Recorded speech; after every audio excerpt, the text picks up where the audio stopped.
Hello, everybody, and welcome back to Aquarius Rising Africa. For those of you who've just watched me 10 or 15 minutes ago, welcome back.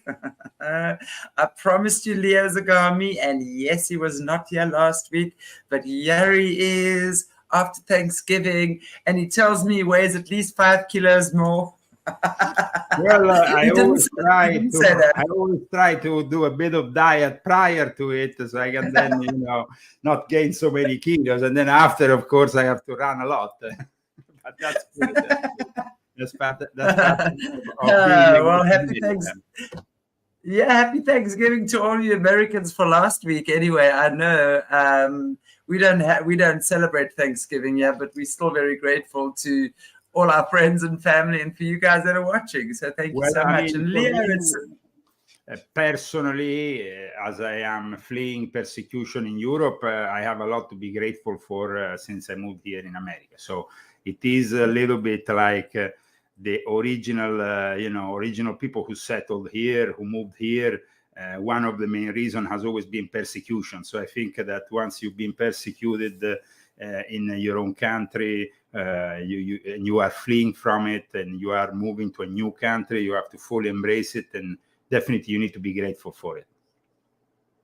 That's very, very true. I think it's very true. But I'm interested. I know we've spoken about your European situation before, but I'd like to actually tell us again. I mean, what exactly has happened with you in your own country? I mean, I know with your book and all of that, you obviously had a lot of that, but I'd love to hear that story again before we move on. Well, briefly, I mean, to not take too much out of today's main topic, which I find fairly interesting, and of course, like we said earlier before going on the air, very, very important and relevant. I think that my moving here has been maybe important and relevant mainly for me, because I saved myself from the persecution and also for, of course, my family, because when I was in Italy, after I published my books, I started to receive various threats, and then I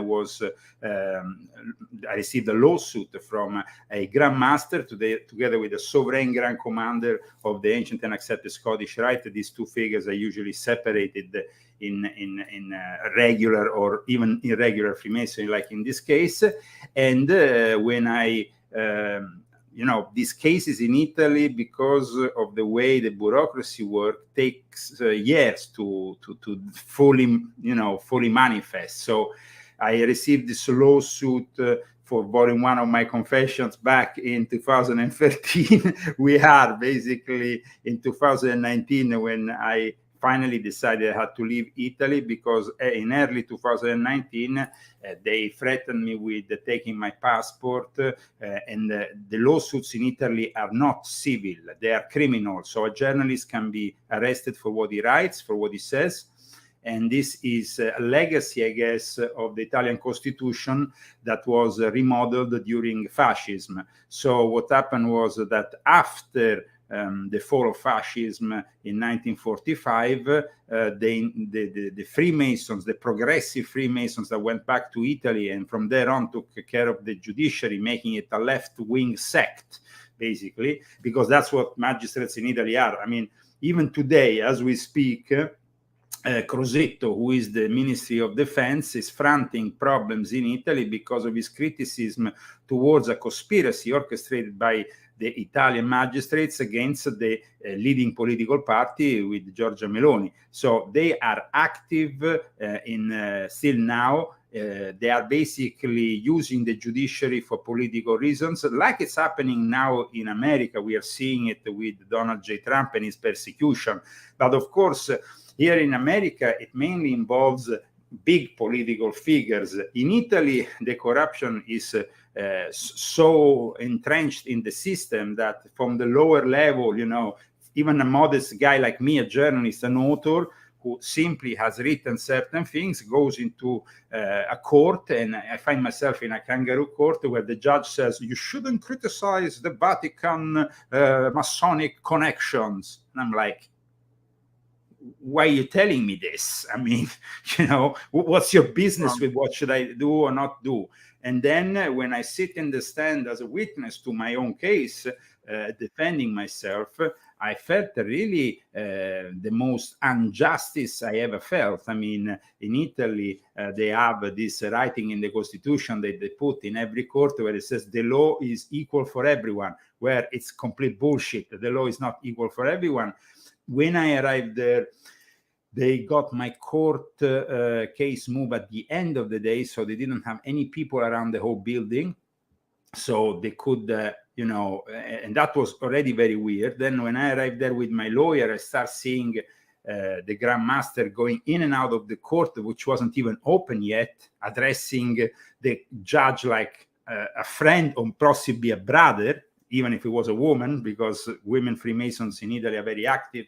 So it was like literally going into a kangaroo court, and that.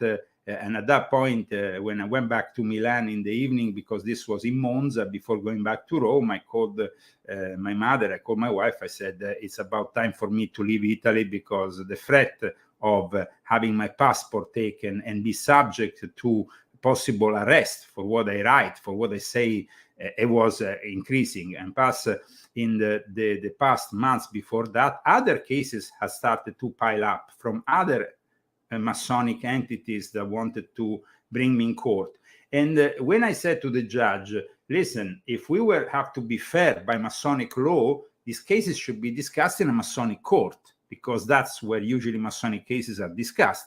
As you are bringing it to the profane world, this is something that I don't find correct. There is nothing wrong in a profane word about what I have been doing or criticizing. So the judge, instead of saying, well, you're right, the judge immediately attacked me, said, you have no respect for the Italian law, you need to shut up, and you need to. And I was like, okay, fine, okay, that's it. It was, like I said, a complete corrupted situation in which I had to get out. And now, after all these years, I'm glad to say that within the next few months, hopefully I will achieve my American citizenship in time to vote for our next glorious president, Donald J. Trump, who will probably liberate us from this infamous left-wing, hellish, Illuminati-driven Jesuit-controlled freaks. Because the problem is that many people don't understand is that this world is controlled by the Illuminati, who have launched right at the start of their plan this communist project. Their idea is to transform the whole world in a communist hellhole. And so with, of course, everything I have written in my books, explaining, as you know, in great detail how they operate, well, this hasn't gone down very well. However, since I moved here in America in 2019, I was capable to write books, publish books with no problems, and I do my work finally because we have the First Amendment, freedom of speech, of expression. I can finally do my work without being harassed, threatened, or my wife or family being threatened, which was also something that, because until it is only me, I can take the pressure, I can take but involving other people, also family members that get threatened with me, it wasn't very nice. So Europe in itself is nowadays starting to devise, probably in the next few months, a digital ID, which will also include a digital wallet for the digital currency. And that will probably go in line with the credit score system on a Chinese model. Europe is completely technocratic, fascistic. Actually, it is the Fourth Reich. It is the Fourth Reich that is rising again, with Germany, of course, leading the way, continuous money being pumped to and given to this war in Ukraine, which, of course, now is being lost. So now the situation is becoming very difficult for Europe because the war is lost, and they know it. And they have lost also great opportunities of commerce with Russia, who instead has expanded their business with other countries that are willing to do it. I mean, Russia is at the moment not only producing oil and gas from the already known zones, it's expanding itself in the Arctic, also with the search for gas and oil, but also with rare minerals and so on, things that will, of course, be required if we need to transition as they want to this green economy. Hopefully, I will not see this expansion further, because I hope with President Trump we will kind of give a stop to all the lies that we're hearing also now from the COP, 28 in Dubai, all this BS that we hear from the various world leaders about how dramatic is the situation. Regarding the moment in time in which we are living, of course, we're living in extraordinary times. And so there is a pope that is possibly dying in the next couple of months. He is very sick. He hasn't managed to go to this event, but at the same time, he has not been able to even do mass or carry on his regular duties in the last few days. So he's increasingly sick. But we already know that the next pope will be from Africa, so it will be from your continent. And that will sanction the African invasion of Europe, that will probably expand even further at that point to levels that will collapse the Judeo-Christian society that we built with so many sacrifices and war during the course of centuries. Now, I'm not saying that the Europeans don't have their own responsibilities in Africa or in other places, because as major powers, they have a lot of responsibilities, even in what is happening currently in the Middle East. People might not know that, but the history of France, of England, of Russia is connected directly to what is happening now. But we are, of course, facing an extraordinary situation in which probably Europe will no longer exist in 100 years from now, as we know it, with the same cultures and traditions. When we say that, remember, we're not talking about America. America is a mishmash of everybody, and everybody in theory is welcome, because this is a country made of immigrants, of people who, like me, for persecution or for other reasons, even economic reasons, have moved here. But when it comes to Europe, we have indigenous people that have been there for thousands of years, just as much as they've been for thousands of years in Africa. So I know that, for example, I'm half Sicilian. Once upon a time, Sicily was together with Africa. It was one big thing, So it was one big. Then it's separated, Each went our own way. But the respect is important for a civilization. Otherwise, if this civilization cracks, we will be in chaos. Because I don't think that what is being proposed here is very good. I mean, we have, of course, the increasing power of China. China is expanding their power, is expanding their influence, is becoming this, is of course with the help of Russia, because thanks also to the oil, the gas, everything that comes from Russia, China is really capable of establishing its legacy. And one of the main people who were responsible, unfortunately, for this development, because I don't think that this development in the long run is going to be a positive development, is, of course, Henry Kissinger, that just died in the last couple of days. Everybody's talking about his death. And Henry Kissinger is definitely somebody who dies with a lot of skeletons in the closet, a lot of responsibilities. Can you tell us about some of these skeletons? Tell us some about these skeletons, Leo. No, I will prefer to talk about the subject today, because I think one of the main things that Henry Kissinger did was the strategy of tension using nuclear weapons. Now, we know that some connections between the UAPs, the UFOs, and the fact that they appear in nuclear sites has always been of interest. Now, today, of course, we have entitled this show because, as you know, there was this conference this Congress, that the Mexican Congress held in last month, and everybody took it a little bit lightly, because these Peruvian mummies looked cute and funny, and probably a lot of people doubted that there was anything serious about these Peruvian mummies.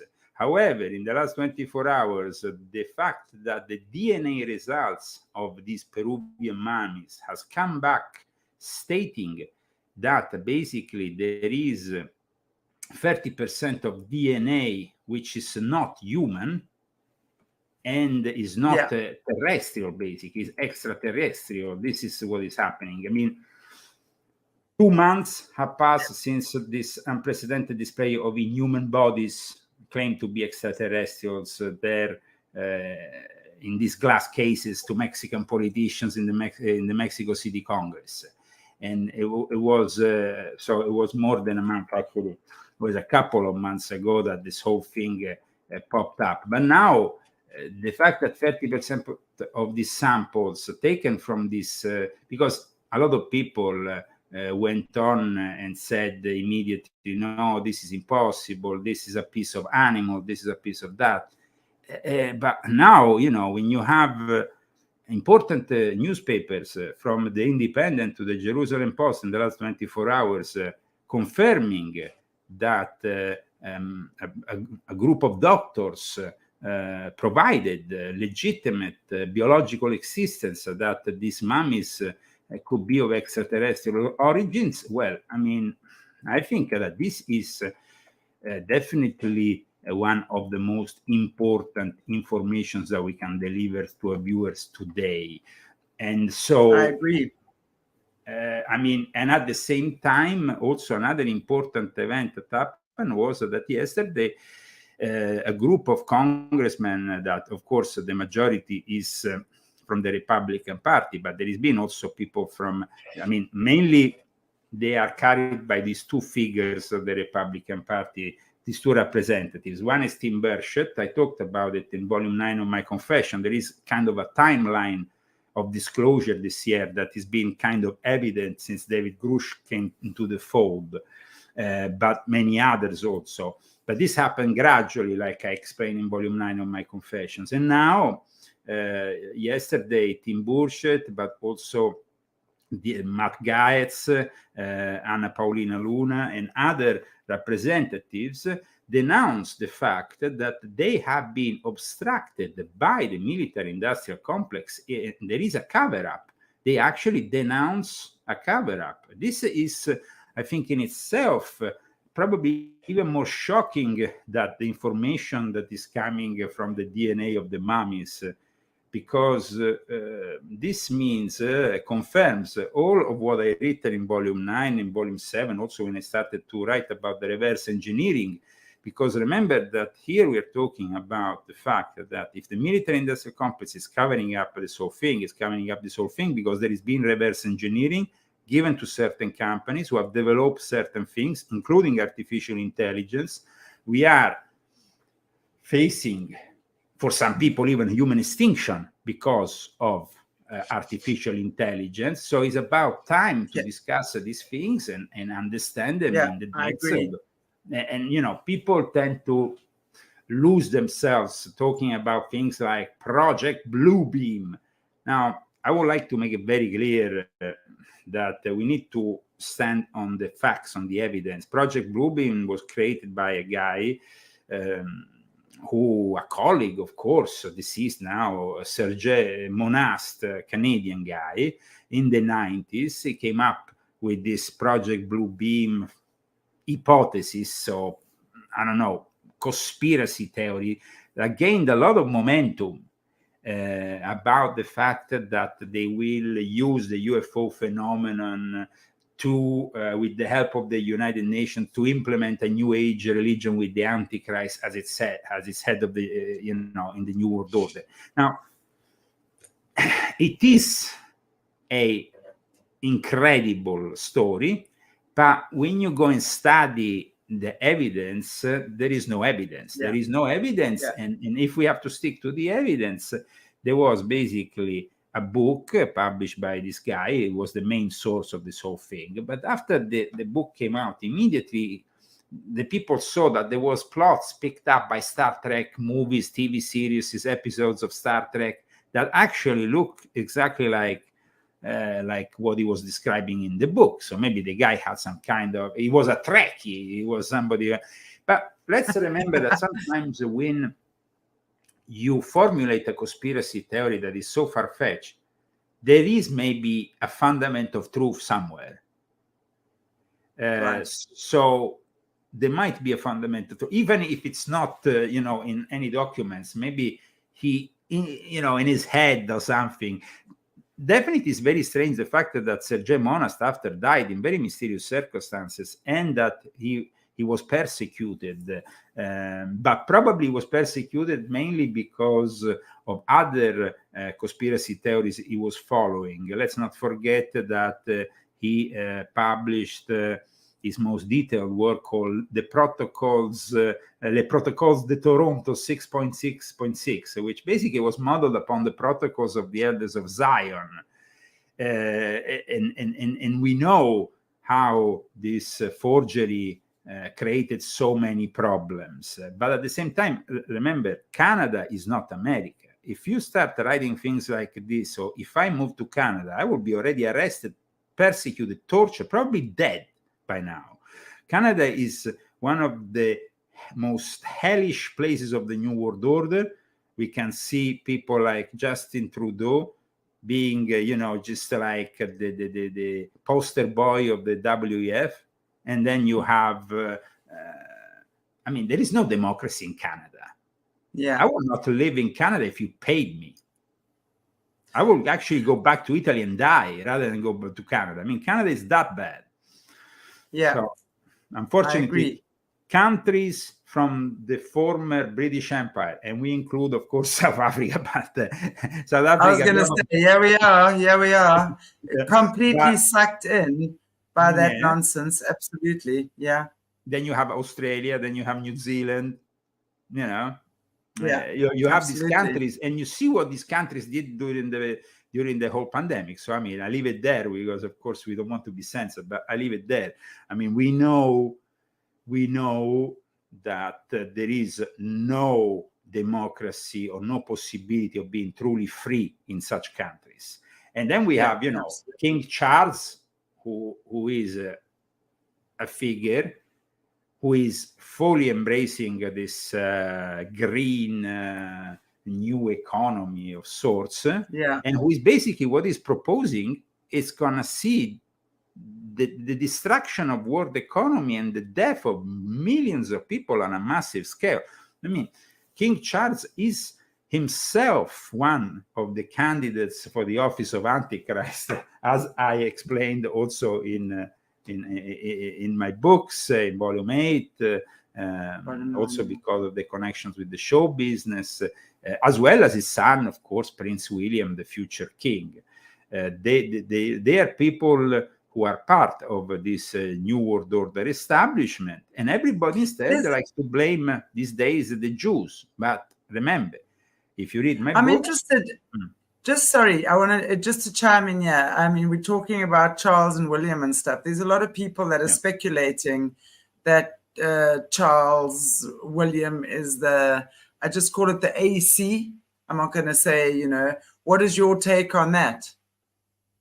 I already gave my take on that in both Volume 8, especially in Volume 8, because I explained his connections, of course, with pedophile Jimmy Savile, the connections of Prince Andrew with Jeffrey Epstein are well known.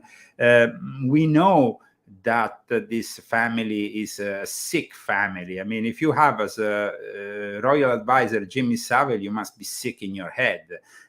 Because this guy was the biggest pedophile in the history of pedophiles, and he was using the BBC and all his charities, and the fact that he received a knighthood even from the Pope to go into hospitals, rape people, mentally ill people, and even rape dead people. So he was into, Jimmy Savile is like hell on, this guy was a demon. And King Charles, at the time Prince Charles, always hanged out with him, always used him as a royal advisor. Going back, though, to the actual royal family, and a very interesting news that is coming out now on a new book that is going to be published today, basically, is regarding Queen Elizabeth's interest for the aliens. So we go back to the alien phenomenon. King Charles, of course, has been urged in this book to apply pressure on President Biden to reveal. It's of course something that comes out of today's interest for the topic, but apparently Queen Elizabeth and Prince Philip had a great interest for both UFOs and crop circles.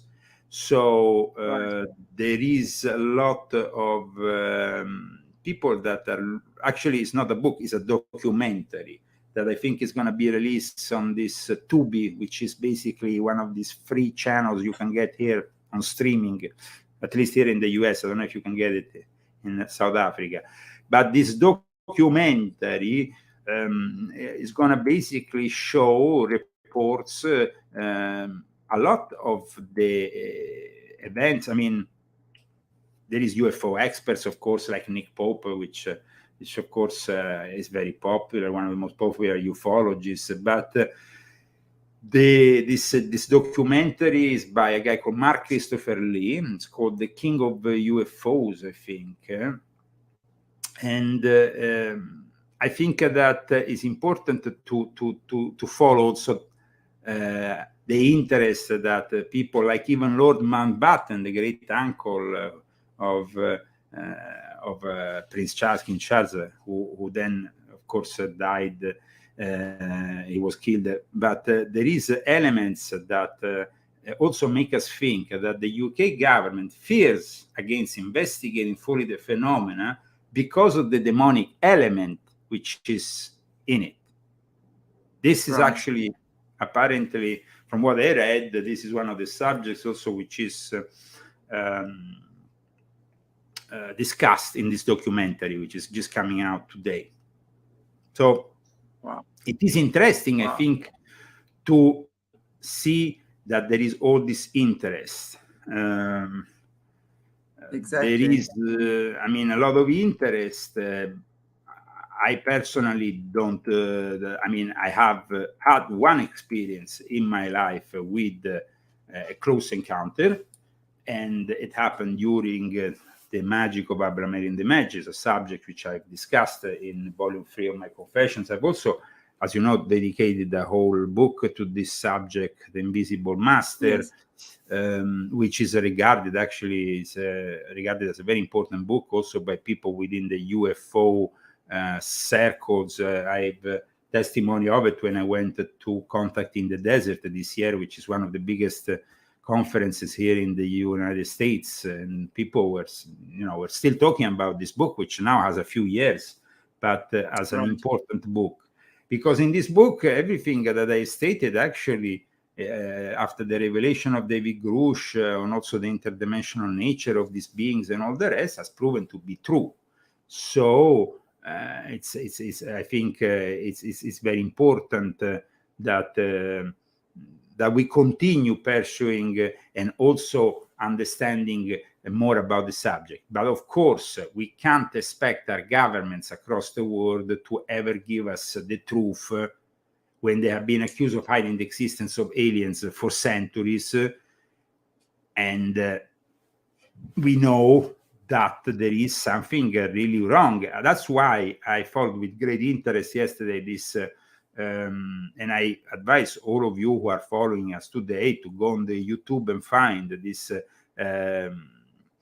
press conference by these members of Congress who accused basically people who are not elected, who are generals and other people, to continue this cover-up and actually to stop and make difficult the investigation from members of Congress who are, of course, legitimated by the authority given by the American people. So it's almost like we are really finding one after the other confirmations on all those weird theories that in the 90s we saw on X-Files over and over again.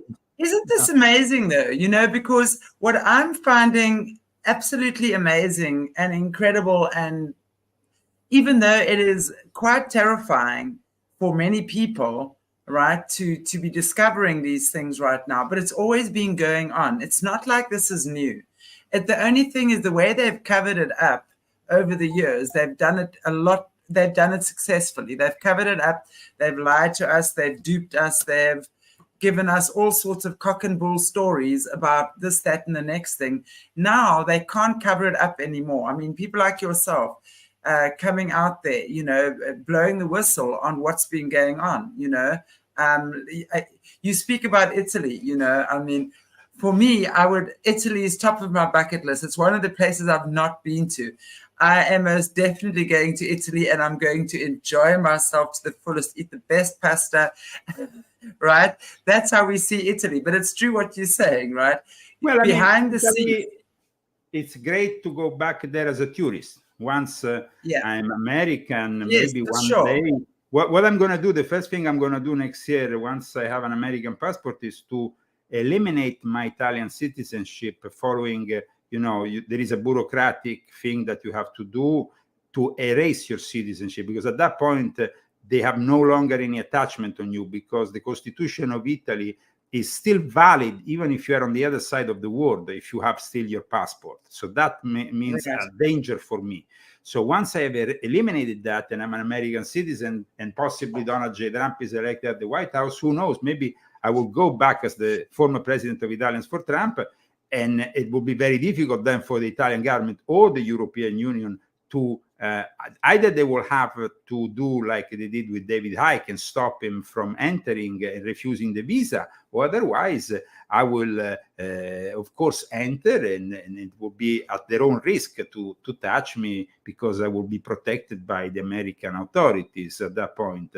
And we know that they are very subservient, especially in Italy. The mafia and the Freemason basically controls the mafia, is very subservient to the Americans. So, but as a tourist, enjoying my plate of pasta, exactly, it's beautiful. There will be no problem. But if you start talking about the politics and you start exposing them, well, then it becomes a different set. No, okay. But that's what I'm saying. So the lies that we've been fed, you know, obviously, you know, all of this stuff, the whole world really, right? We've been taught it's one thing or told one thing, but behind the scenes, it's something very, very different. I mean, it's like all the discoveries that we are hearing now, you know, the whistleblowers coming out. We're hearing about what's really been going on in the military. What people guys who've been in there are talking about. It's just one big fat lie that we've been led, that we've been fed year after year after year after year. And it's now starting to come out. Things are now starting to come out, which I don't think is going to stop, because all these plans that these guys have had for the future, I think too many people are waking up. You're talking about these creatures that have got 30% non-human DNA. I mean, that we know has been going on in Area 51 for a very long time, where they've been breeding these things. You're hearing these military guys talk about spiders the size of that are 5 feet like across, right? That literally eat people. 6 feet dragonflies. I mean, they are Nephilim giants that these guys are hunting, that are, you know, they're traveling interdimensionally. There's so much on this planet that we don't know. I mean, 10 years ago, I assisted to an interview that Princess Corona Camaro did with the now deceased Marquis Roberto Caldirola, in which he stated, and he was, of course, somebody who received also an important recognition by the American government. He was a member of the P2. He was a very influential Freemason. And during the interview, he admitted that he had been in Area 51, and he had actually seen with his own eyes these aliens. Now, at that time, I was a little bit incredulous when he said that, to tell you the truth. But in reality, it seems like he was 100% right. Absolutely. I'm interested to hear what you say, because I've not heard this before. Just reversing back, when you're saying the new Pope is from Africa. Expand on that, please. Expand on that. Yes. I'd be very interested to hear what you have to say on that. Yes. Basically, what happened is this. The Pope, the current Pope, Jorge Mario Bergoglio, in the last few synods and events, he has packed as is a term they use for the Supreme Court here, and they basically fill up basically the Supreme Court on one side of the aisle or the other side of the aisle. Now, in this case, he has nominated more cardinals than anyone before, electing cardinals that can elect, because you can nominate a cardinal, but maybe he's over the age of electing a pope, because there is a limit to the age. And so the electing cardinals nowadays have been, most of them, chosen by Bergoglio, by Pope Francis, and that means that he basically has the possibility of deciding who is the next pope, or in the event that he dies, the next pope will be decided by people who were loyal to him, so they will decide following his own diktat. And his own diktat is that he wants to elect a black pope from Africa. In particular, there is a name that I want to make. It's Peter Turkson, who is from Ghana. And Peter Turkson is somebody who is very well known by Klaus Schwab, he's very well versed with economy. He has served as Chancellor of the Pontifical Academy of Sciences also since 2022. So he's also dealing with the alien phenomena. So we go back there, because the Vatican Jesuits and the Vatican astronomical sector is very important for the Vatican, for the implications that a discovery like that might have for the faith. So they have been working on it for years. And his full name is Peter Godwapia Turkson, and he was basically born in Western Ghana to a Methodist mother and a Catholic father. He is basically the one that we can say, I mean, it's almost certain that he will be the Pope. And if it's not him, Cardinal Turkson, they will choose another Pope from Africa. But having seen his rise to let's say, to power of this guy, and knowing also from within the Vatican what they're saying about him, I can almost say with certainty that he will be the one elected when this Pope will either resign for health reasons or other. Now, regarding this, I've been saying for years that he will resign, but I no longer, since last year, believe that, because I got information from the Vatican that the Pope has decided to die in office. So he wants to die in office. However, there is the possibility, and this is also still there, that he will retire after he goes back to Argentina. Now, in Argentina, we had the recent election of Milei, which initially was, during the presidential run, he was accusing the Pope of being the representative of Satan on earth and all these kind of things. But after he was elected, he backtracked on most of the things that he promised, first of all. And of course, he received a cordial phone call from the Pope, and who basically then he cordial. And yeah, I mean, cordial phone call. I love it. Yeah,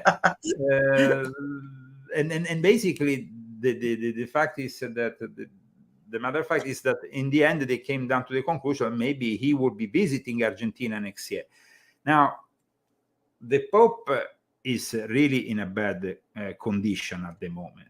So we had already the resignation in February 2013, of course, of Pope Benedict XVI, and we saw also for how long he lived with another Pope. We saw that this was not always a good thing for the Church to have two popes, as Ratzinger was still rather conservative in his approach, and that's why the current Pope has tried to elect more cardinals possible so he could pack the next conclave with Pope Francis fanatics that could elect the most progressive Pope from Africa in the next term. Why Africa? Because it's all to do with the current immigration problem for opening an acceptance. It's a little bit like what happened to John Paul II. Now, when John Paul II was elected, I don't know, you remember back in the days, there was still the Cold War. We were, facing the Cold War. And John Paul II became an instrument for the end of the Cold War, from the occult powers playing this game behind, because we know that Gorbachev at the end of the 80s got initiated in Freemasonry and basically sold out this country, and this whole thing then, manifested in the fall of the Soviet Union. But John Paul II was the first non-Italian Pope for centuries. It was an incredible event. Since then, of course, we never really had another Italian Pope. And that is because popes are considered by the Illuminati, by the Jesuits, by the people who are the Sabbatean Frankists, which drive the economy, like the Rothschilds. They are considered central for the role in geopolitical scene. So at that time, when John Paul II arrived, we started to see massive influxes of immigration from Poland. Wherever you went in Italy, you stop at the at the lights, and there would be a Polish guy cleaning your car. And I was like, at the time I was very young, and I was with my father in a car. And I said, why are they letting them in? Why are these Polish people here? He said, well, now they have the Pope, so they have the Pope, and they will be more accepted. And plus, all these people will eventually vote socialist, will eventually vote something that will be favorable for the people who are letting them in. At that time, there was a socialist government held by a guy called Bettino Craxi. And so he said, these people are let in so they can eventually vote for the party who lets them in. And that is what is happening here in America. That's why we have a current invasion of America. And people flooding the country left, right, and center, because they let them in. They want to change the very nature of the states in which they invade, so they can vote Democrat rather than Republican, and make this country a one-party option country only, like California. In California, you don't really have the Republican option. The Republican option is talked about, but doesn't really exist, because they are either rhinos, or either they never get elected. You can put your name there and sign and elect, but they're never going to get elected. So Newsom is really the Antichrist on earth kind of figure. Right. Another Antichrist, definitely, maybe not one with the bloodline that we have, but definitely a sort of Antichrist. I mean, he looks like Damien Thorne from the film Damien. And he's about to conquer the world. And last night when I saw him with DeSantis, it was embarrassing, this guy. But the thing is, they want to destroy the two-party system, so then you have only one party. You don't have any option. You just go and you go with this constant mantra of more wars, more pandemics, more catastrophes, more inflations, and poverty, constant poverty, growing poverty. The division between those who have the haves and the have-nots, that just became, and already we're seeing it. I mean, we're seeing it with the increase of fuel costs. I mean, I just know here in South Africa, our local flights since the pandemic, they have tripled in cost. For me to fly to Johannesburg from here, it is triple what I used to pay before the pandemic. Food, I mean, I'm not one that usually complains about prices. I'll kind of like, but oh my gosh, the price of food has increased astronomically. Fuel, everything is increasing. So we're seeing people on the streets here more and more and more every day. And in the old days, it was only African people that were begging, right? Wow. I mean, in recent years, there is just people, and I say white people because invariably we were the people that of more privilege, put it that way, right? And the privilege you have to be is careful when you say that, because here in America, then you start with the whole white privilege mantra, which is used by the left, and we kind of reject. Well, let me tell you, I was born into white privilege. I'm a product of apartheid. I was born in the apartheid era, and that doesn't mean that the white people in this country got everything for free. No, we had to pay. There was nothing for free, but we were born with opportunity, right, that the black people did not get. So we had the opportunity that the African people did not get. I know I'm not always popular for saying that, but absolutely. I'm not saying it's like that anymore. In fact, it's reversed now. But it's the opposite now. Now we have the whole BE thing that, honestly, if you're a white, middle-aged man, especially a middle-aged male at this point, you're pretty much screwed unless you have your own business. There's not much opportunity in terms of jobs and what have you. So the whole system is reversed. But my point is that everything has gotten more expensive. There's certainly a division between those who have and those who have not. So and I think it's growing worldwide. So, it's that, what did Klaus Schwab say? You will have nothing and you'll be happy, right? And going back to Klaus Schwab, because Klaus Schwab, of course, is one of the most important players today, and he comes directly from a long line of Nazis, like a literal Nazis, One of the things that people need to understand is that he himself, like I explain, and this I explain very much in volume 7 in detail, is basically the product of something that came out of the Vatican, because he himself had a mentor who was this important bishop who kind of was part of this group of cardinals who met under Rome in secret and created this pact of the catacombs, which is still discussed today, which then in turn, this pact of the catacombs produced a pope like Pope Francis later on, because Pope Francis came to us thanks to a coup d'etat that was orchestrated by the Jesuits in the Vatican. For the first time in centuries, a pope was forced to resign so he could rise to power.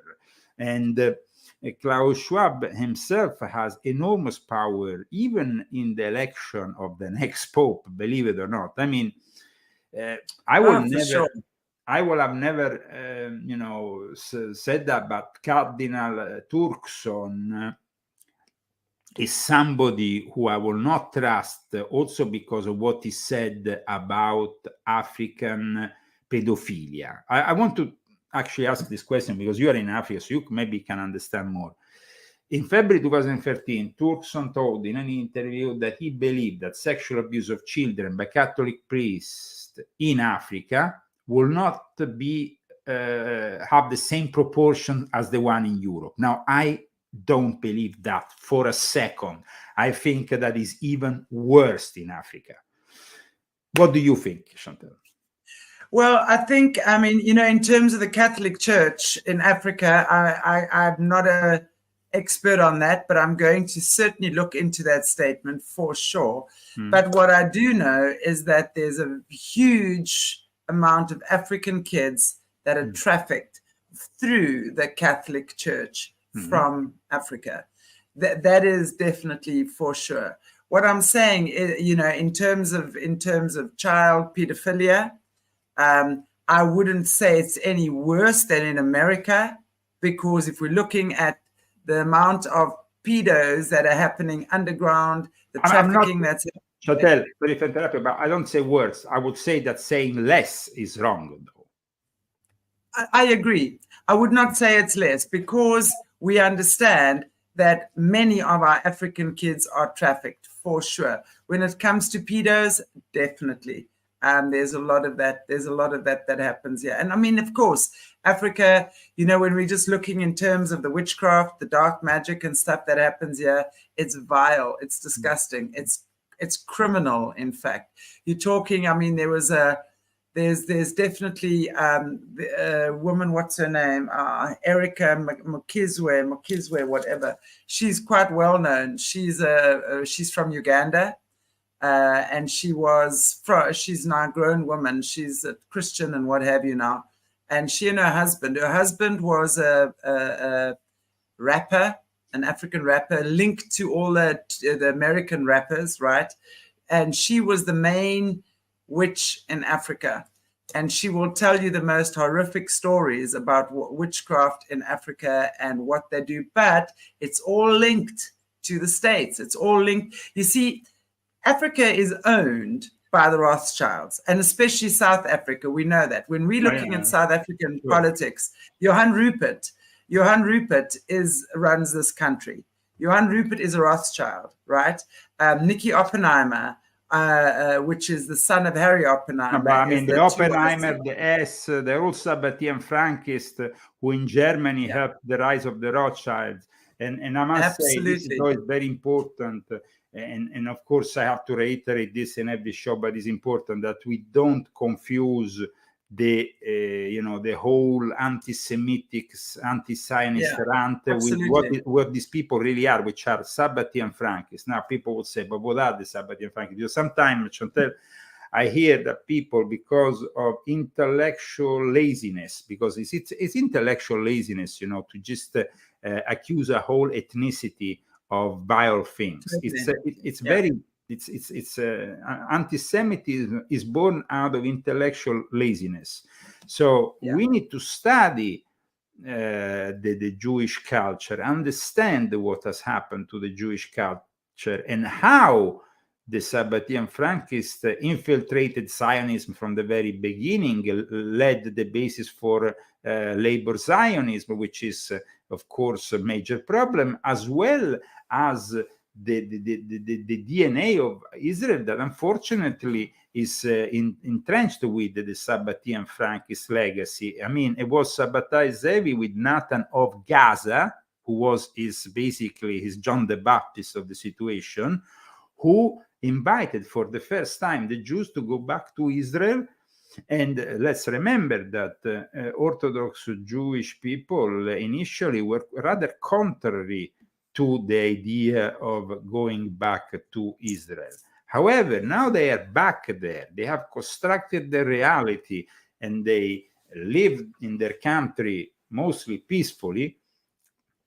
We should just let it be. Of course, when it comes down to the controversies that also touch the Palestinians, we have to remember that this is it's also the great responsibility, like I said earlier, of countries like England, France, and even Russia with the pogroms, who pushed a bunch of people to have to leave even before the Holocaust. The Germans, of course, the Nazis have a huge responsibilities.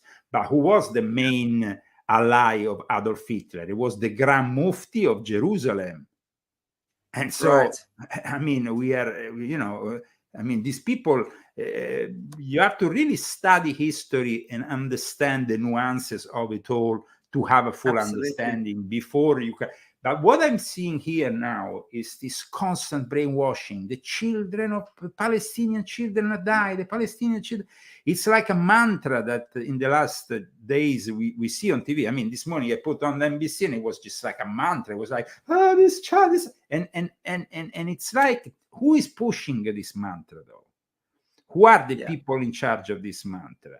And can we believe in them? Because they're the same liars who have given us the war in Ukraine, the BS pandemic, and the whole show. So I mean, it's just exactly. So it's for me, it really is the same people funding both sides of the war, in my opinion. Let's go back. Let's go back to the African Bush War, right, which lasted for many, many, many years, right? It ended 89, 90. Now, someone that I know pretty well was very much involved in that scenario, who worked for the CIA, right? And very much involved with, I want to say, selling my continent out, right? At the same time, and he said to me, when was the Berlin Wall broken down? And I went, okay, probably around about the same time. He says, well, that's why the Bush Wars ended, because they're now the same money that was funding the Bush Wars needed to go and fund that. So it is really just these huge monopolies. It's the same money. It's the same industry. Course, when you're talking about the Bush Wars, you're talking about another proxy war between the Soviet Union and America of that time. Totally. And of course, proxy war continue to this day. Ukraine is a proxy absolutely. war. What is happening in Gaza is a proxy war, and what is happening probably tomorrow in Taiwan is another proxy war. But I mean, it's not going to be so proxy when it manifests in Asia, because at that point we will see probably the two, sides literally fighting. Let's not forget one thing, and this is important. Maybe one thing, about those skeletons in the closet that I didn't want to mention about Henry Kissinger, because there will be way too many. But one thing that we need to focus on regarding the legacy of Henry Kissinger is that it was him in the 1950s who basically helped Taiwan stay Taiwan, because they basically threatened China, saying, you don't have any nukes. At that time, China didn't have any nukes. We have already used them with Japan. If you invade Taiwan, we will use them on you. And that was it. And that was the moment in which basically China said, okay, we step back here until we have the nukes. And now they have the nukes. They actually have hypersonic nukes, which we don't even have. Because, yes, they have less nukes, if you're going to count. Of course, they don't have thousands and thousands like Russia or us. But they have hypersonic missiles. And in the development of hypersonic technology, we have been completely obliterated by China and Russia. Because, I don't know, I mean, we're simply behind. So this is what is happening at the moment. And I think that we need to understand that if there is also an alien, so-called alien intervention in all this, then we should go back to another of the statements of Henry Kissinger that in a way said we need an enemy that is common to face the whole of humanity. This was a concept that was then, as you know, George Bush brought also to the United Nations, the concept that Ronald Reagan also before him, but Bush was the one who was also in charge of the CIA at the time. This concept of creating an external enemy that at that point becomes, the focus of the one world government coming all together and the people of Earth unifying to defend their interests. From this out of space AI, what did you call it? Cyber Satan. Cyber Satan. Cyber Satan, yes. Definitely, Cyber Satan is expanding more than ever. We constantly see the developments of this whole AI revolution. We also see, though, we have recently seen with the ChatGPT that actually there was discussed something, this whole CEO going backwards and forwards hid something important that was happening that week at the ChatGPT headquarters. They were discussing a threat to the world by the AI, and they have not let us know what is this threat. Right. But it is there. So that's why it's AI, today, still to this day, most missile launch pads here in America for our nuclear arsenal, they are still analogic rather than digital. They have a less sophisticated approach, which is very good because it means that a human needs to go there, put in the codes without any connection to the internet or any form of AI. Right. Because Right. AI is definitely something of a threat that could manifest. Totally. It's these, or it's these super off-worldly beings, whatever they might be. You know, people call them different things and what have you. But for me, it really is that. And when you're talking, I mean, I'm interviewing someone at the moment on the channel called Caleb Jade, and he was in the military for many years, and they were sent on these missions to collect these artifacts that are actually pre-mud flood, right? And he will tell you about the places they have to go, and it's like masks that they got to put on. And he'll tell you, he says he put on these masks, and it's a different consciousness. It's like your thoughts change. It's like that hive consciousness. And they were sent to collect these things so that when like the Antichrist is an entire system, right? It's not just a person. It's a system that is led to, and yes, one person has to head up that system, or will head it up, or whatever. Like, you know, But one religion. with the help of cyber Satan, that will aid Exactly. the rise of the Antichrist. That's it. First of all, we have seen, like I described in Volume 8, a cultural Antichrist that had Hollywood as their main propaganda outlet, no? Yeah. The outlet that we have seen in cinema, in music, the fact that it's the culture of the Antichrist is already here. It's not that the Antichrist is going to come and is going to announce anything new, because the culture is already here. We've already been duped, and they've used Hollywood, and because we know Hollywood is full of CIA, right? And they've used Hollywood to with their actors and their puppets and things to literally dumb us down to the point that we've become their puppets themselves. It's like we treading water, and they're just pulling us along on this tide that takes us to this place, and before we know it, boom, it's like we're in this crawl, like we've been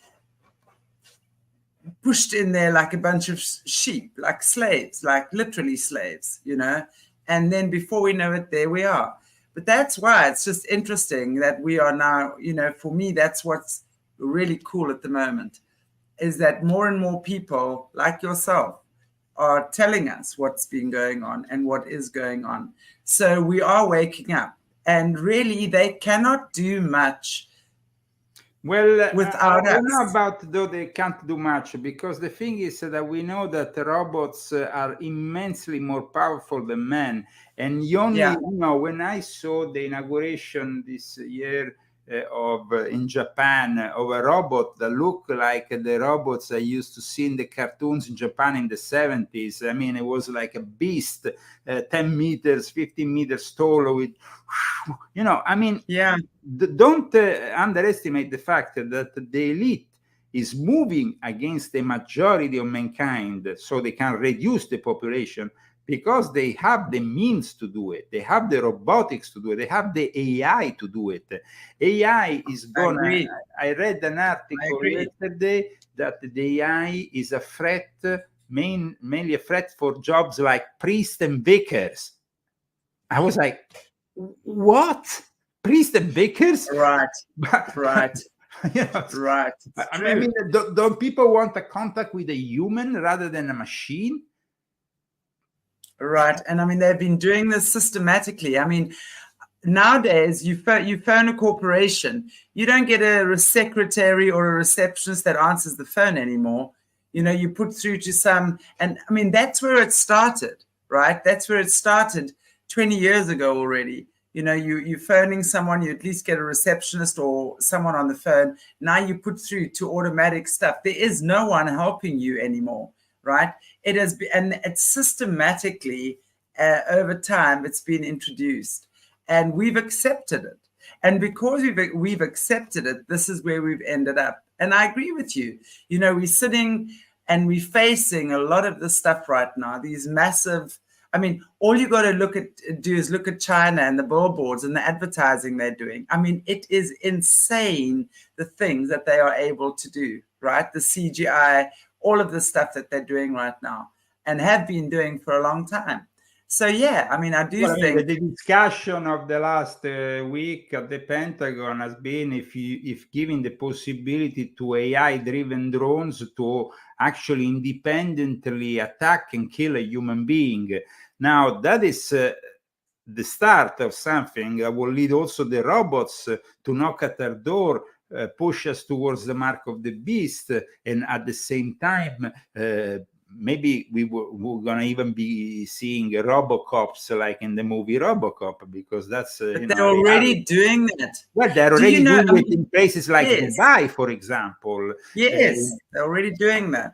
They're already doing it. That. But we might see it even in the streets of America or other countries, because you see. But not too long ago, Leo, not too long ago, I mean, we were seeing things where they were putting these robots at some ball game. So I like wonder, 3 months ago. Chantelle, I want to ask you, how you say we are more and more and they can't stop us from, but I mean, when they have this kind of power, that's what I'm saying. We, in my opinion, right? In my opinion, you have to comply spiritually. And I'm talking the only way out for us is spiritual, where we actually are spiritually connected to God. That for me is the only thing that is more powerful than this. Of course, that really, spiritual connection is severed once you put something external in your body that leads you towards the transhumanist nightmare, because then it's severe connection. Exactly. That for me is the only way out, because we've allowed it to get this far. We have. And as I was saying, I mean, not too long ago, they were having these robot things at these ball games. And one guy, a black American guy, recognized his face. They had taken his face and they'd put it on one of these robot things. There's a big thing about it. I mean, he did a lot of posts and things about it on Instagram and whatever it was. And he was saying that because when you actually, for example, you go onto these sites, right, where you put your face in and you put filters on your face and stuff like that, where what you're not seeing is the small print. You're signing that they now have access to your photograph. They have access to that information about you. And they therefore have now the rights to use you as a clone, as a double, whatever it is. So this is how they've systematically been getting in. We've got to be so careful of these things. I mean, stay mostly away from that kind of stuff. But that's how they've gotten us. And more and more of these people are not people. As you say, Robocop. I mean, there's a whole Robocop kind of culture going on here. And it's scary. It's scary. Well, it's a demonic game, first of all. And that's why, going back to what we have been discussing at the beginning, these alien demons that increasingly, like I explain in this book, Invisible Master, and also in other books, I explain how the time-space continuum has been literally invaded from the 1940s more and more by these WAP, UFOs, however you want to call them. Now they call them WAPs, but it's also the result of rituals that were conducted back then. Right. And so these rituals opened certain portals and invited more and more of these entities. But all this is because we are living these times, the times of the Antichrist, the times of the Great Deception. So the Great Deception is not necessarily the Blue Beam Project, but of course there will be a great deception that can be used at their advantage. The fact that these fallen angels have been with us forever, they have transmitted the main thing that the fallen angels transmitted to us at the beginning of time, when when what we see in Genesis 6, what we see basically in those passages that talk also about the creation of giants and so on, is that the legacy that they transmitted to the royal families then that took control of humanity, because their bloodlines took control of humanity, and they were transmitted this black magic, this manipulation, this and then at one point, though, let's say around 500 years ago, the fact that the system of the royal families was kind of not really still working. I mean, the rituals that they should have conducted to transmit this legacy from the very first product of these fallen angels to us wasn't conducted. They decided to open also externally their knowledge. That's when we have the beginning of Freemasonry. We have the Rosicrucians, and when they start to initiate also people outside of their strict caste system built by blood. But however, they have maintained within their DNA this ancestral contact with the demons, fallen angels that we have been discussing today.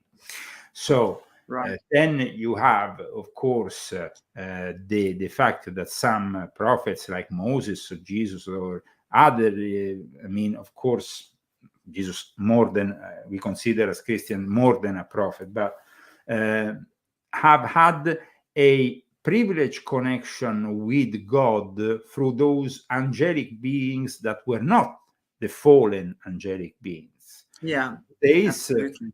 Most of the so-called spirituality, New Age spirituality, is obsessed with things that basically are pushed by these demons. And so we don't really have a genuine form of spirituality. We have this fast food of religion, which is the New Age, in which you can go in a supermarket and pick up everything you like, and then make up your own belief. At the end, it's no? But true.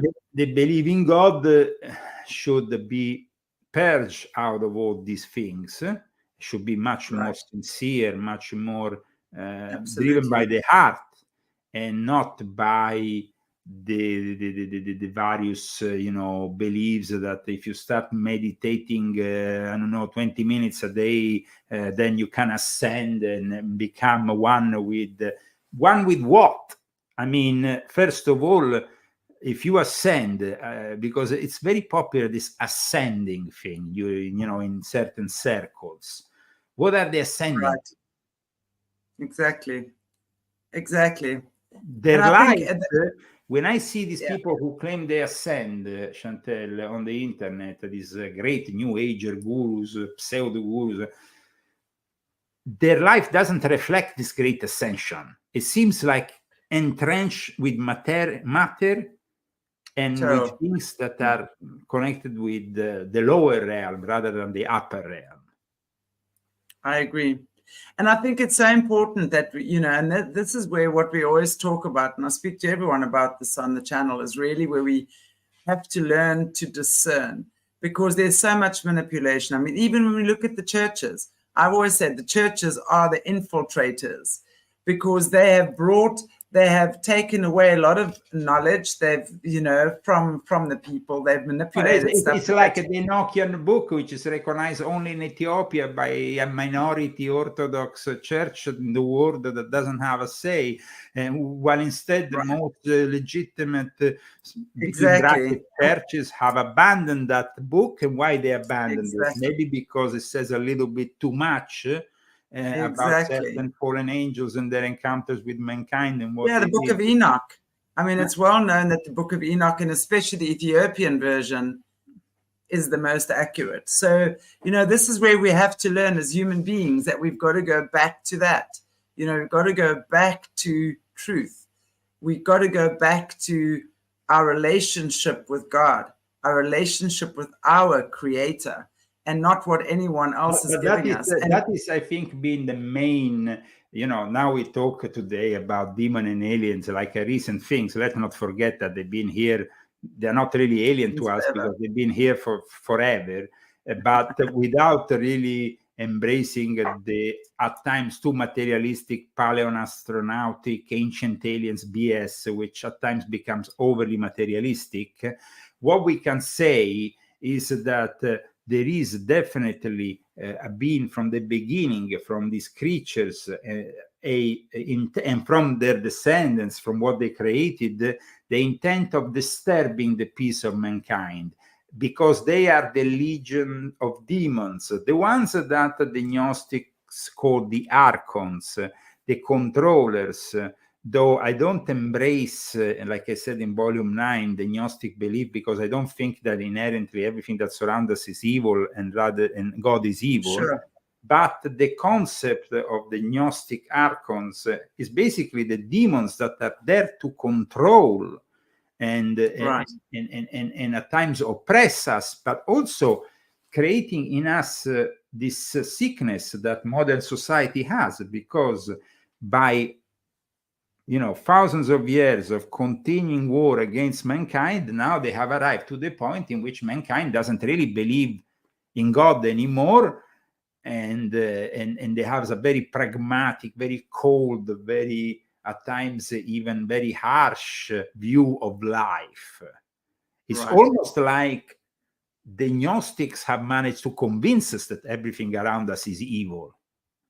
Yeah, and it's true, it's not. That's where discernment comes in.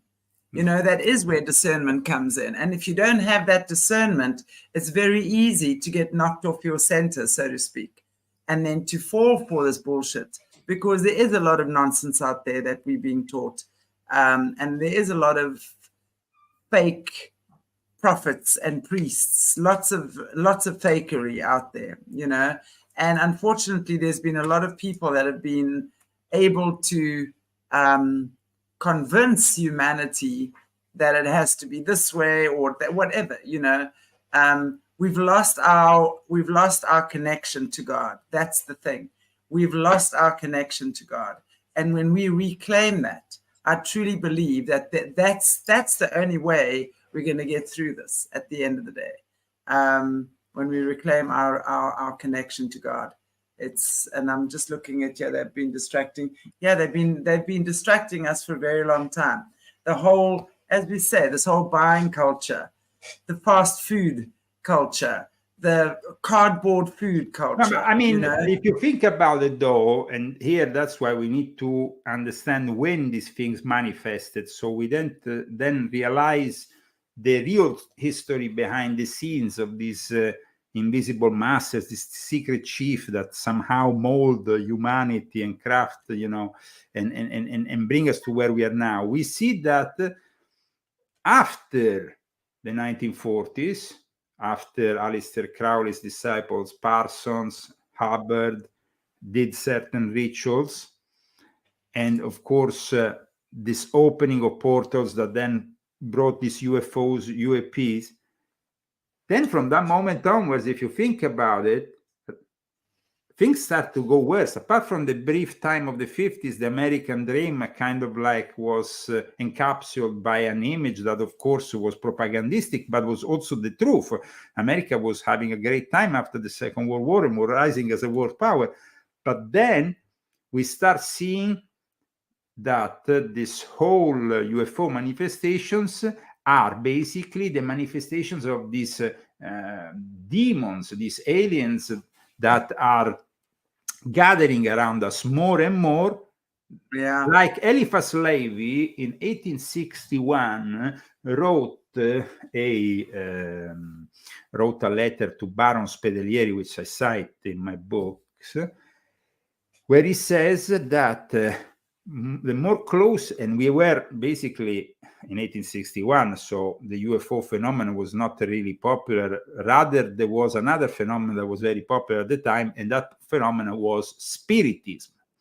But that spiritism was almost like it was an introduction to what was about. It was like they were knocking at our door. There was this wall that was protecting us from these hairs of Gog and Magog, as they call them in the Bible.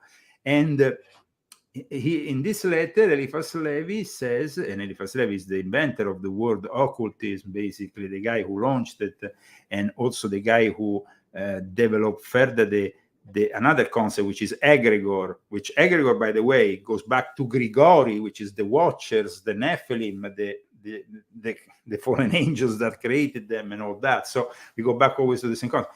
But in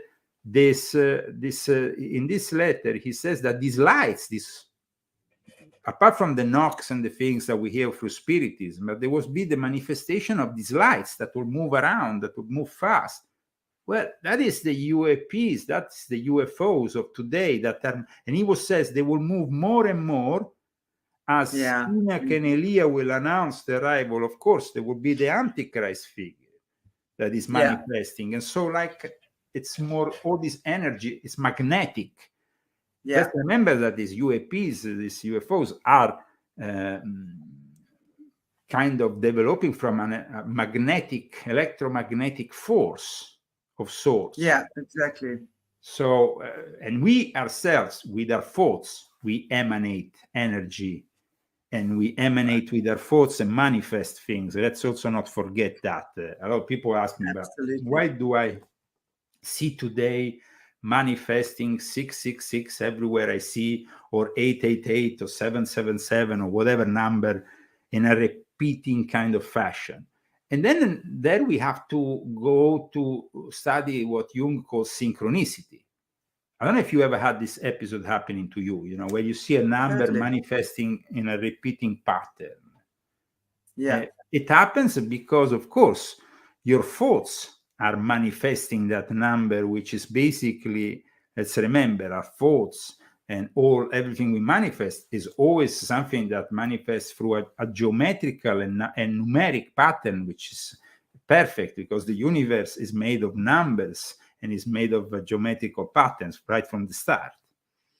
So they are a reflection of this synchronicity. So the fact that you might start focusing on certain thing and then you see it manifesting in front of you is a product also of your own doing. If you see 666 everywhere, wherever you turn around. And I'm talking also for myself because it happens to myself often at times. But it's interesting because what for me makes a lot of sense is, as human beings, we have consciousness and we have the ability to manifest, which is something that these call them creatures of the night, in my opinion, whatever they are, they don't have that ability. So they use us to manifest for them. So by telling us what they want, like, for example, if you're looking at The Simpsons and the cartoons, that they've for years now been doing this predictive programming. When you're talking to some of the whistleblowers, for example, who've been in the system, and as children, they would have these different, like the Looking Glass Project, the Voice of God, whatever it is. I know Jesse has been in them. They're using kids with spiritual gifts to predict probable outcomes, and the way they do it is quite genius. So they then put that programming or that information into the cartoons, like The Simpsons and South Park. Those are the two that I know most strongly. So now when millions of people are watching South Park or The Simpsons, and they see, the Queen's dying in 20, because you see it, the Queen dies at then. So it's like, energy goes, comes down the stairs with Melania years before, exactly, or any other scene that is definitely projected in the global consciousness. Totally. And then that's exactly how they manifest, because we have now seen this on TV, and, energy flows where attention goes. So as long as there's 20 million people or 10 million people watching that, oh, look, Trump's going to be president in 2016, whenever it was. Like, that was part of the predictions in The Simpsons, right? All we have to do is to see what's happening in, let's say, The Simpsons. How many times hasn't that happened? So they do it. They're genius in it. They understand this. They're very, very clever. It doesn't mean that they're empathetic or compassionate. They have no compassion. They have no empathy. They don't like humanity at all. They hate us, in fact. So they will use us for their own nefarious purposes. But we have something that they don't have, which is our consciousness. And as long as our consciousness is used for their purposes, they're going to farm us. I also say our soul, which is a very important concept. Consciousness.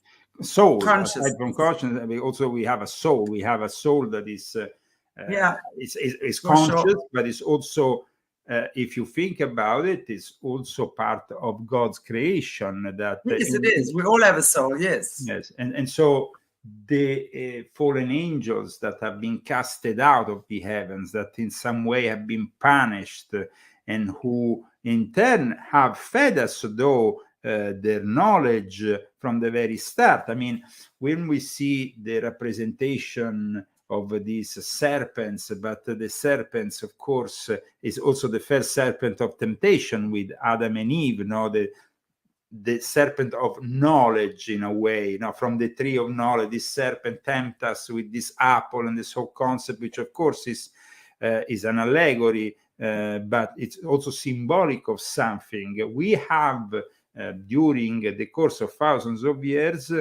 used some of this knowledge that was given to us by also the fallen angels. No, it's not only that. But at the same time, what are they giving us now?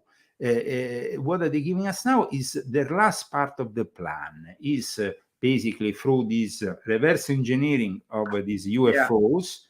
They have created the AI in the 1950s project to develop the AI. The AI is developing in the ultimate trap for mankind, and at that point they will be finally able to pull the net like a fisherman does, and all the people who have fallen into this net, into this trap, they will be fished. And who will be the ones remaining? I think that it will be a minority. I don't think that the majority of mankind will be able to resist this great. I think the majority of human beings is either sold out already, because when you look at the corruption from the governments, it's a well-documented fact, and whether it's true or whether it's not true, that it was really Eisenhower that made this agreement with these the Greys. So they say. Yeah, so that's why I say so they say. But I think, in my opinion, it's happened before that. When you're looking at the turn of the century already, and they were creating these Cabbage Patch Kids. Like I say, I started to really say this in this book in particular. This happens since the beginning of mankind. The connection with the other world happens from ancestral times, with already the shamans connecting with the other world, already the high priest who had great power and maybe used, the Great Pyramid of Giza to initiate the pharaoh to these mysteries. In fact, there is a light that can, when you have an understanding of the Pyramid of Giza, not as a simple resting place for the dead, but a place where people were initiated to these mysteries. Exactly. And they were like the way that the chambers are built, so they can reflect certain stars, the lights of certain stars. And of course, we go back to Sirius, because Sirius seems to be omnipresent in this connection between mankind and God. Sirius is a star which is mentioned 2 times, even in the Quran, a few times in the Quran. And with that, Sirius is basically the one that is connected to Set. They say it's connected to Satan. It's connected to a lot of things. It's connected, of course, in ancient Egypt.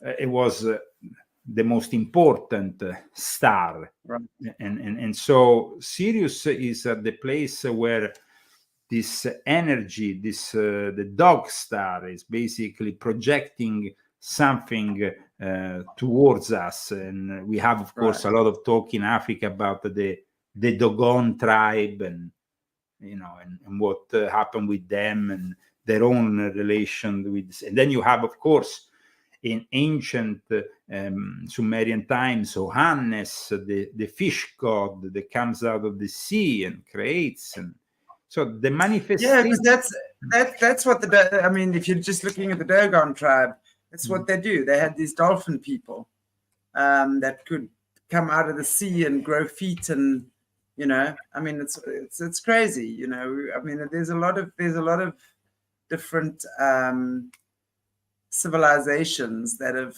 taken home on Earth, that have made Earth their place to be, right? So in the end, we will be curious still to see what's going to happen with these Mexican demon mummies, but definitely there is something that I think we need to follow up with and continue to monitor in our further discussions. It's always a pleasure, that's wonderful.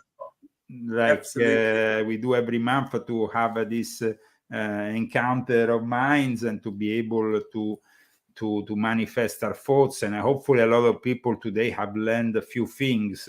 I also will once again state that it's important to not fall into the propaganda of the enemy.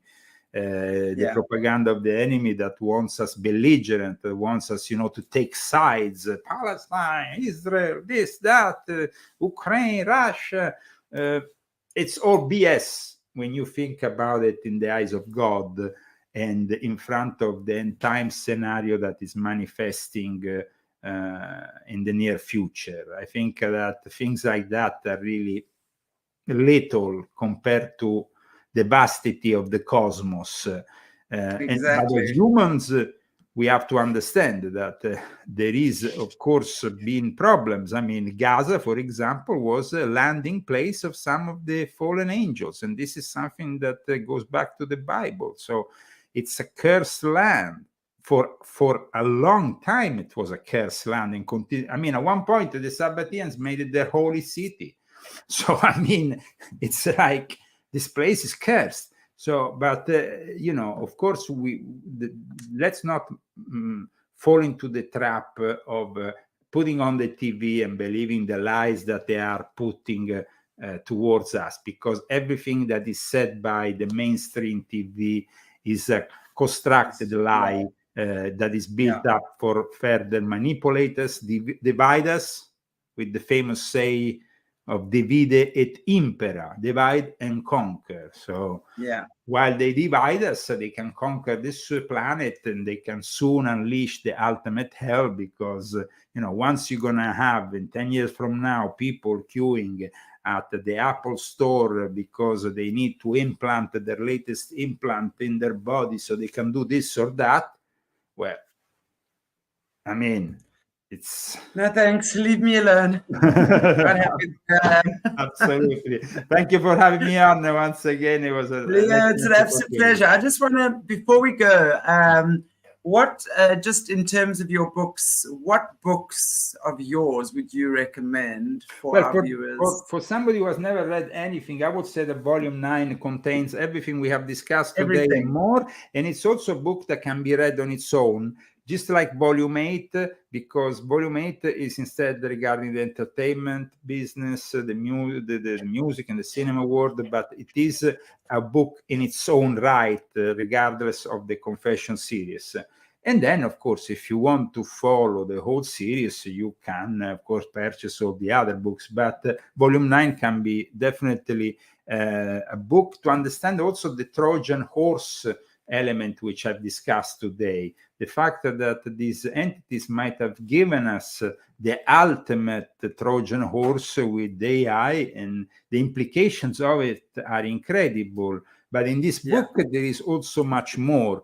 There is an understanding of how transhumanism is the modern form of alchemy for the Illuminati. There is actually documents from the Illuminati to state that the involvement of Freemasonry in Ukraine to create the Ukrainian identity of the various secret societies, the Illuminati, and then there is much more, of course. It's a book that is almost 600 pages, but definitely worth reading. So thank you so much for giving me this opportunity, of course, of shameless promotion. But if you are interested in what we have discussed today, definitely they can find their good things in this book for them. I'd love to. Yeah, absolutely. I'm going to get that one on. Is it on Kindle? I've got your Volume 8. Yes. Okay, I'll get that on Kindle. I mean, the U.S. Space Agency has reported in the last few days that basically we have had, this U.S. Space Force that Trump had created had reported detected thousands of UFOs in Earth's orbit. in the last month. So it's not like we are living an illusion that is not materializing in front of our eyes. So it would be good for us to understand the implication, because in the end of this book, I also explain what happens when you decide to go off the grid and how you need to get off the grid, which is something I already started to discuss in volume 7, but I wanted to also discuss in volume 9, which discusses also the implication of quantum computing, which will be probably quantum computers will be, like I said, probably in other shows with you, the great digital divide, the way that these people can recreate feudalism. Feudalism means that from their great castles, where they have, their quantum computers, they can control all of us with their little computers here that, of course, cost $1,000, $2,000, whatever they cost. But they are, of course, this is what we can afford. They will be able to afford these computers that cost millions, that have cooling helium system with quantum computers that basically are capable of doing things that are really incredible, in the sense that they can get into our own computers in a nanosecond, get into all our passwords, regardless of you setting these passwords, getting into the blockchains. Two-way verification is there. There is no verification. That's it. Two-step verification is like a walk in the park.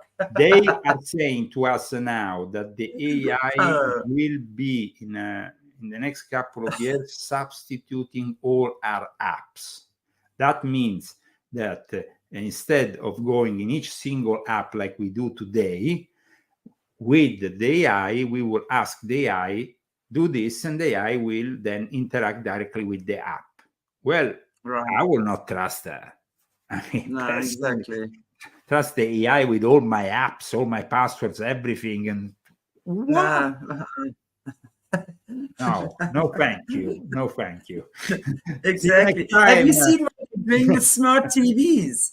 Someone was demonstrating with these smart TVs the other day in someone's home. I watched them do it. The TV is off. Your TV is off. These smart TVs that you're putting in a frame, and everyone thinks they're so high tech. I mean, and then the guy who is part of creating this shows you turn on a camera. These people have access to your camera, and they can see everything you're doing. TV off. We've known this for a while, but there it was in real time actually seeing this. Throw your TV away, people. Throw it away. I have not had a TV for 20 odd years. No smart TVs with no smart cameras, anything smart. It's completely no. You have to avoid that when possible. Avoid the smart option, because it's never so smart. If they say smart, it's not smart. It's not smart. It's satanic, like I say in my book. It's satanic.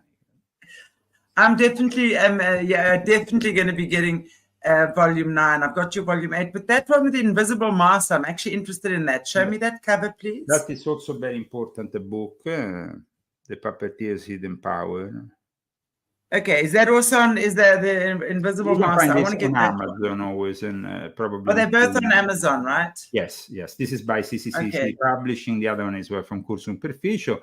And for next year, I'm preparing a book that is going to be something really special, as you can imagine. You've got the X is going to be a book that is going to be out of this world. Twitter, for you. Elon Musk. Even